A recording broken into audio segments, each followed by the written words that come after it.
नमस्कार दोस्तों, महाभारत से जुड़ा हुआ हमारा आज का यह वीडियो बहुत ही ज़्यादा इम्पोर्टेंट है, इसलिए हाथ जोड़कर विनती है कि इस वीडियो को अंत तक ज़रूर देखें और उसके बाद ही किसी भी तरह की टिप्पणी करें, तभी समझ में आएगा। महाभारत, इसके बारे में शायद ही कोई ऐसा होगा जिसने एक बार भी महाभारत का नाम नहीं सुना होगा।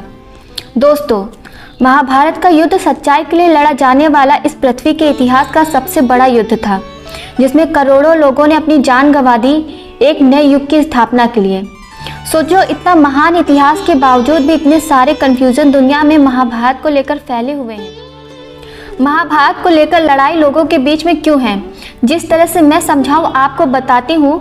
बहुत सारे लोग महाभारत के सबसे प्रसिद्ध पात्र कर्ण को मानते हैं कि वह सबसे अच्छे थे, वह कहीं से भी कमज़ोर नहीं थे और बहुत ही ज़्यादा पावरफुल, और ऐसे लोग अपने आप को कर्ण का फॉलोअर्स बोलते हैं। और बहुत सारे लोग यह मानते हैं कि अर्जुन से बड़ा कोई ताकतवर नहीं था, अर्जुन सबसे बड़ा धनुर्धर था, वो किसी के भी सामने नहीं डरता था, और इस तरह की वजह से दो गुट बन जाते हैं। दोस्तों, बहुत सारी ऐसी कहानियां हैं जो महाभारत के कर्ण अर्जुन को लेकर, जिसे सुनने के बाद आप हैरान हो जाएंगे। जैसे ही मैंने कर्ण के बारे में सर्च करना शुरू किया तो मैंने एक टॉपिक देखा, तो फिर क्या था, कुरुक्षेत्र की रणभूमि में बजरंगबली और कर्ण का युद्ध हुआ, तो कौन जीता, युद्ध कितना खतरनाक था। टॉपिक देखते ही मैं हक्की बक्की रह गई कि यह क्या देख रही हूँ। इस टॉपिक के बारे में तो मैं पहली बार अपनी ज़िंदगी में सुन रही हूँ, और मैंने डिटेल में समझना शुरू किया तो पाया इस टॉपिक के ऊपर बहुत सारा कन्फ्यूज़न है जो इंटरनेट पर फैला हुआ है। बस मैंने उसी वक्त डिसाइड किया कि चाहे कितना भी समय लग जाए, आज की डेट में वीडियो क्लियर करके रहूँगी। तो कन्फ्यूज़न को क्लियर करने के लिए आप लोगों को वो कथा तो जाननी ही होगी, वह दिन तो जानना होगा जिस दिन ये सारी घटना हुई थी। तो ये घटना उस दिन की है जिस दिन अर्जुन और कर्ण का महाभयंकर युद्ध चल रहा था, और कर्ण अपने बाणों की बरसात किए जा रहे थे। उनमें से बहुत सारे बाण श्री कृष्ण को भी लग रहे थे, जिसकी वजह से श्री कृष्ण को चोटें आ रही थी। बजरंगबली जो उसी रथ की ध्वजा पर बैठे हुए थे, वह सारा मंजर देख रहे थे। बहुत सारे लोग यह नहीं जानते हैं कि अर्जुन के रथ पर बजरंगबली भी रथ पर सवार थे, लेकिन मैं आपको बता दूं कि अर्जुन के रथ के ऊपर एक ध्वजा लगी हुई थी। उस ध्वजा में बजरंगबली साक्षात विराजमान थे। श्री कृष्ण के चोट लग रही थी कर्ण के बाणों से, तो बजरंगबली को बिल्कुल भी देखा नहीं जा रहा था कि कैसे उनकी इष्ट को चोट पहुंच रही है। अचानक से दूसरी तरफ से कर्ण ने एक बहुत ही ताकतवर तीर निकाला और अर्जुन के ऊपर प्रहार कर दिया। वह बाण अर्जुन को न लगकर श्री कृष्ण को लगा और उनका कवच टूट गया। कर्ण ने दूसरी बार फिर से वही ताकत के साथ अर्जुन पर चलाया, लेकिन वह बाण फिर से श्री कृष्ण को लग गया और इस बार उनके बाएं हाथ में चोट आई। जैसे ही बजरंगबली ने यह नज़ारा देखा, बजरंगबली ने इतनी जोरों की गर्जना की मानो पूरा ब्रह्मांड उनकी गर्जना से गूंज उठा। बजरंगबली अपना विकराल रूप लेकर जैसे सामने आया तो कौरवों की लाखों की सेना ऐसे दुम दबाकर रण को छोड़कर भागी जैसे पलट कर कभी कुरुक्षेत्र में लौटेगी नहीं। वह काफ़ी ज़्यादा क्रोधित हो चुके थे और जैसे ही मानो कर्ण के ऊपर अपनी गदा से प्रहार करने वाले थे।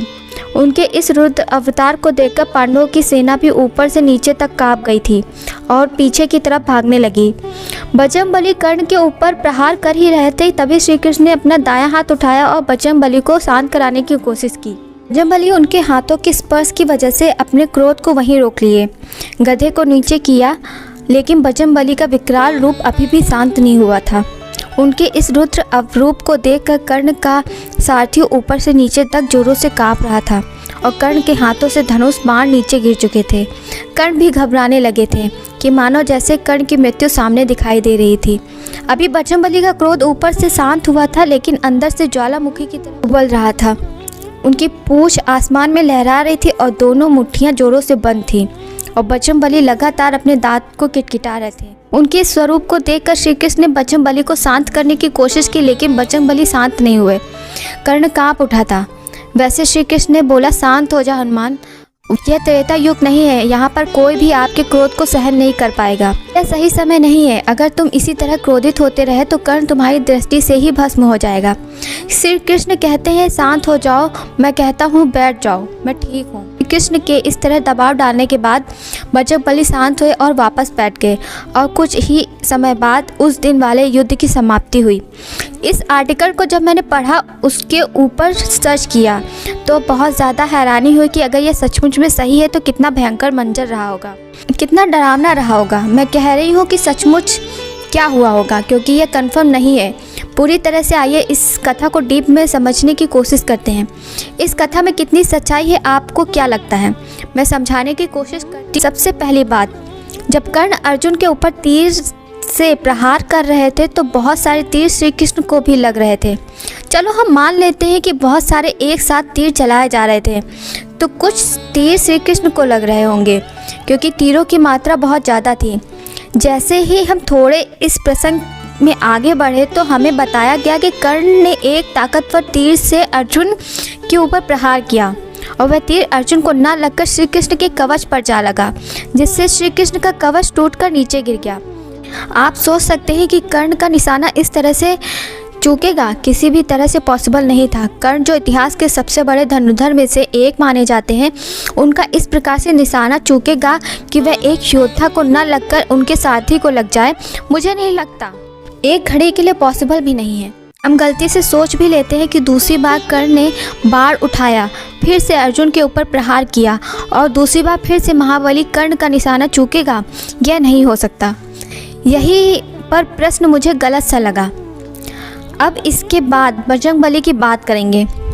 जय बजरंगबली ऐसे भगवान माने जाते हैं जिन्होंने कभी भी अपनी शक्ति का दिखावा नहीं किया, चाहे कैसी भी परिस्थिति आई हो। लेकिन बजरंगबली ने कभी भी अपना आपा नहीं खोया। बजरंगबली के अंदर इतनी शक्ति थी, वे चाहते तो एक ही क्षण के अंदर लंका के साथ साथ रावण का भी दहन कर सकते थे, क्योंकि बजरंगबली किसी और का नहीं, महादेव के रुद्र अवतार में से एक थे। जी हाँ, लेकिन बजरंगबली ने ऐसा नहीं किया, अपनी शक्तियों का दिखावा कभी नहीं किया, अपना आपा कभी नहीं खोया, क्योंकि वह अपने इष्ट, अपने भगवान की ख्याति को बनाए रखना चाहते थे। वह कभी भी ऐसा नहीं कर सकते थे जिनकी वजह से उनके ईश्वर, उनके भगवान, उनके श्री राम, श्री कृष्ण की ख्याति, इसी वजह से उन्होंने कभी भी ऐसा कोई कार्य नहीं किया जिसकी वजह से उनके इष्ट भगवान को किसी भी प्रकार से सर नीचा करना पड़े। बजरंगबली को आज पूरी दुनिया में उनके सिंप्लिसिटी, उनकी इंटेलिजेंस और उनकी कंट्रोलिंग पावर की वजह से जानती है। यहाँ पर प्रश्न बिल्कुल गलत हो जाता है। मैं मान ही नहीं सकती कि बजरंगबली ने भगवान श्री कृष्ण के सामने कुछ भी ऐसा किया होगा कि भगवान को भी सभी लोगों के सामने अपने भक्तों से ऐसी ऊंची आवाज़ में बात करनी पड़ी होगी। यह प्रश्न क्या, पूरी कथा पढ़ते पढ़ते मुझे बड़ा अजीब सा महसूस हुआ। बड़ा ही दुख हुआ कि आज इस दुनिया में इस तरह की बातें हुई। अब क्या बताएं, दूसरी तरफ लोग यह भी कहते हैं कि महाभारत या तो लोगों ने सुना है या पढ़ा है या फिर टीवी में देखा है। भाई ऐसी चीज़ें देखे सुने तो बड़ा दुख होता है। मैंने तो अपनी राय बता दी, लोगों की भी राय बता दी। आप अपनी राय बता दीजिए, आपको क्या लगता है, क्या रहा होगा सच? कमेंट सेक्शन में ज़रूर बताइएगा। मैं आपके कमेंट का इंतज़ार करूँगी। अब तक इस वीडियो को देख रहे हैं तो वीडियो को लाइक करें और कमेंट करके ज़रूर बताएं। और अगर आप पहली बार हमारे चैनल पर आए हैं तो हमारे चैनल को सब्सक्राइब करें और बेल आइकन को प्रेस करें और वीडियो को शेयर करें।